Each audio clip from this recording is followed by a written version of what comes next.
புவியே செந்தமிழ் மொழியே தேன் தமிழ் சுபையே இங்கு கூட இருக்கும் அவே அனைவரையும் வணங்கி பேசப் போகிறேன். தலைப்பில் இறங்கி இவ்வுலகில் மிக முக்கியமானதும் ஒழுக்கம் உயரே விடா வேமையா என்கிறார் வள்ளுவர். ஒழுக்கம் உயரினோம்பப்படும் உலகில் உயர்வானது கல்வி. பிச்சை புவினம் கற்கை நன்றி என்று கூறினும் கல்வை விட ஒழுக்கமே உயர்வானது என்பதே முதுமொழி காஞ்சி.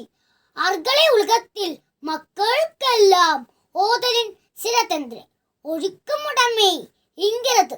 உப்பில்லா பண்டும் ஒழுக்கமில்லா செய்தலும் குப்பைக்கு சமம் என்கின்றார் சான்றோர்கள். ஒழுக்கம் உயர்வு தரும். ஒழுக்கமிருந்தால் உலகமே துரும். நீரின்றி அமையாது உலகு, சாதி மதம் பார்க்காது அழகு. ஒழுக்கம் நாம் உண்மையாது அழகு. பணம் இருந்தால் மட்டும் ஒருவன் தாழ்ந்து விட முடியாதே. ஒழுக்கமாக இருப்போம், ஒழுக்கமே நம் கண் போல காப்போம். உங்கள் பெயரும் நீங்கள் வாழ்ந்த வாழ்க்கையும் என்றும் இந்த உலகில் அழியாத நிலையாக வேண்டி